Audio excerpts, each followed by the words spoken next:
स्वागत है आपका हमारी एक नई वीडियो में। आज हम इस वीडियो में जो चर्चा करने वाले हैं वो है बाल विकास के सिद्धांत।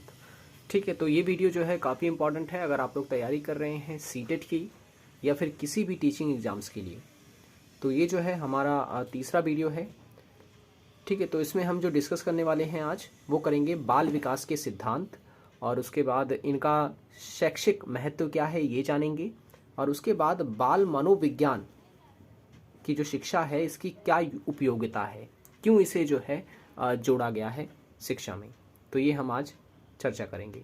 आशा करता हूँ ये वीडियो आपको पसंद आएगा। वीडियो पसंद आए तो लाइक ज़रूर करें, चैनल को सब्सक्राइब नहीं किया तो ज़रूर कर लें ताकि जब जब हम वीडियोज़ डालें आपको नोटिफिकेशन जो है मिलता रहे। ठीक है, तो चलिए शुरू करते हैं।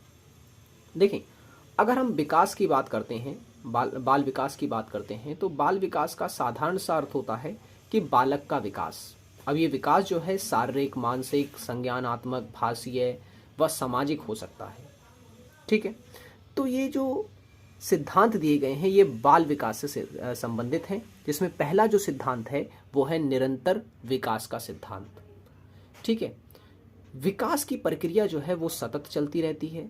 इसमें गति भिन्नता पाई जाती है, यह कभी तीव्र से तो कभी मंद गति से होता है। ठीक है, तो बालक के विभिन्न गुणों का जो विकास है वो अचानक नहीं बल्कि धीरे धीरे होता है और पूर्ण होने पर स्पष्ट रूप से दिखने लगता है।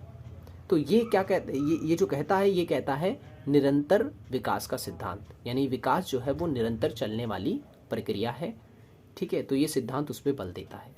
दूसरा जो सिद्धांत है वो है विकास दिशा का सिद्धांत। विकास दिशा का सिद्धांत ये कहता है कि बालक का विकास जो है वो सिर से पैर की दिशा में होता है। ये पॉइंट आपको याद रखना है, सिर से पैर की दिशा में होता है। ये क्वेश्चन पूछा गया है कि जो बालक का विकास है वो किस दिशा में होता है, तो सिर से पैर की दिशा में होता है। नेक्स्ट है व्यक्तिगत विभिन्नता का सिद्धांत।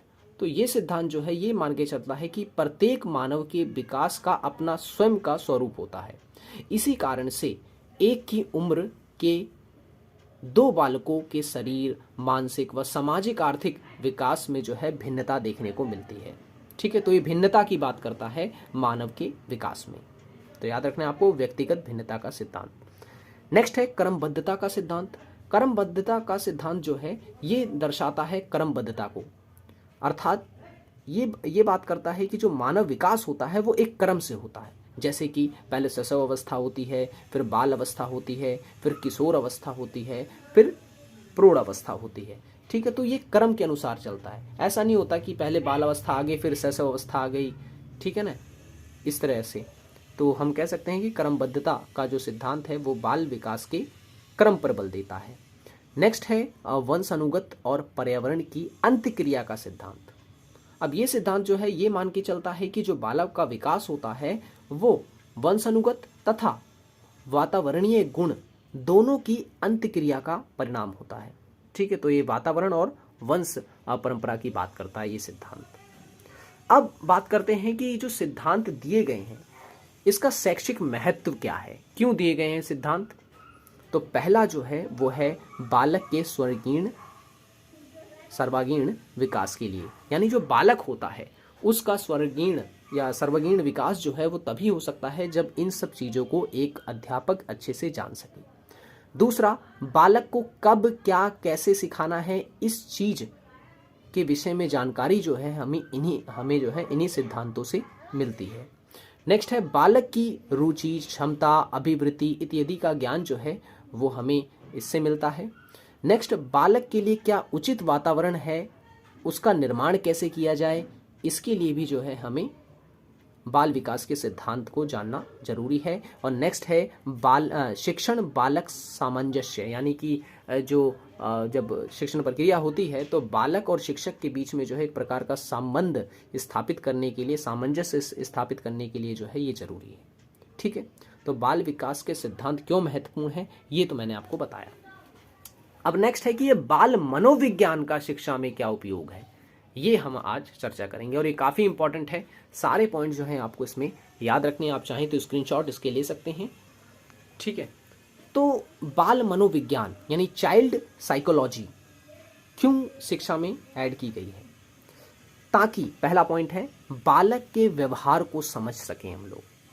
ठीक है, बालक किस तरह का व्यवहार करता है, उसका अगर व्यवहार गलत है तो उसके व्यवहार को किस तरीके से सुधारा जा सकता है, इस पर बात की जाती है बाल मनोविज्ञान में। इसलिए जो है इसको ऐड किया गया है और इसलिए ये हमारे लिए उपयोगी है।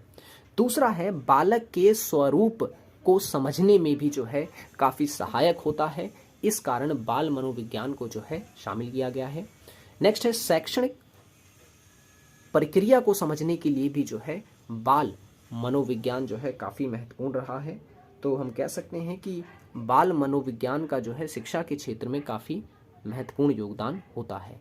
ठीक है, नेक्स्ट है शिक्षण को प्रभावकारी बनाने के लिए भी जो है बाल मनोविज्ञान को शिक्षा में जोड़ा गया है। क्योंकि देखें, अगर एक शिक्षक जो है वो बालक को अगर वो समझ नहीं पाएगा, उसकी ज़रूरतों को नहीं समझ पाएगा, उसकी रुचियों को नहीं समझ पाएगा, उसकी क्षमताओं को नहीं समझ पाएगा, तो एक शिक्षक अपना जो कार्य है वो ठीक ढंग से नहीं कर पाता है। ठीक है, नहीं कर पाएगा। इसलिए शिक्षण को प्रभावकारी बनाने के लिए एक शिक्षक को पहले बालक को समझना जरूरी है। ठीक है ना, इसीलिए जो है मानव विज्ञान को लाया गया, बाल मनोविज्ञान लाया गया। नेक्स्ट है अध्यापन विधि को प्रभावी बनाने के लिए। प्रभावी बनाने के लिए का मतलब ये है कि जो शिक्षण दिया जा रहा है, बच्चों को जो पढ़ाया जा रहा है वो इफेक्टिव हो, इसके लिए जो है ये उपयोगी है। नेक्स्ट है बालकों को सीखने के लिए प्रेरित करने के लिए। ठीक है, क्योंकि जो कक्षा होती है उसमें जो है अलग अलग तरह के बालक होते हैं। अब उनको किस तरीके से प्रेरित किया जाए सीखने के लिए, ये एक बहुत बड़ी चुनौती होती है।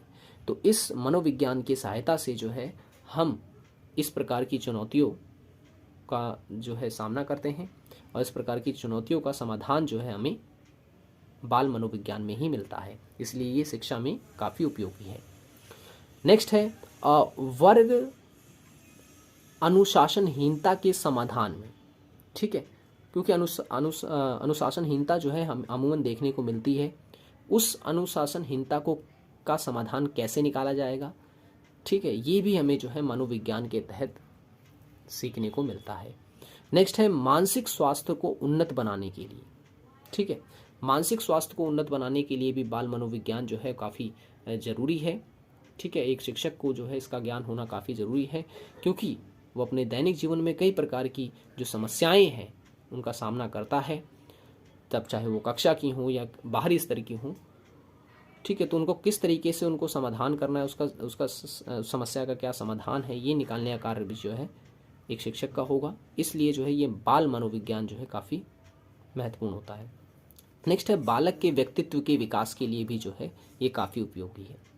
ठीक है, तो हम कह सकते हैं कि जो बाल मनोविज्ञान है ये काफ़ी महत्वपूर्ण होता है शिक्षा के क्षेत्र में, और यही कारण है कि बाल मनोविज्ञान को जो है शिक्षा में शामिल किया गया है।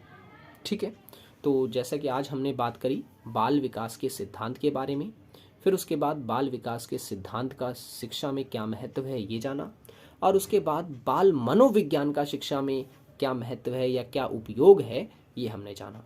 यहाँ से क्वेश्चन जो है वो बहुत पूछे जाते हैं, तो टू द पॉइंट आपको जो है ये पॉइंट्स अच्छे से रट लेने हैं, और उसके बाद ये महत्व जो है ये भी आपको आना चाहिए। और बाल विकास के जो सिद्धांत हैं इसको जो है आपको मिस नहीं करना है, इसको तो खास तौर से आपको याद होने चाहिए डेफिनेशन के साथ। ठीक है, यहाँ से क्वेश्चंस पूछे गए, आप प्रीवियस ईयर के क्वेश्चन उठा के देखेंगे तो आपको कई क्वेश्चन जो है यहाँ से देखने को मिलेंगे। ठीक है, तो आज की वीडियो में इतना ही। आई होप ये वीडियो आपको पसंद आया होगा। वीडियो पसंद आया हो तो लाइक जरूर कर दें, चैनल को सब्सक्राइब नहीं किया तो ज़रूर कर लें, ताकि जब जब हम वीडियोज़ डालें आपको नोटिफिकेशन मिलता रहे। सो मिलेंगे अब नेक्स्ट वीडियो में। Thanks for watching this video.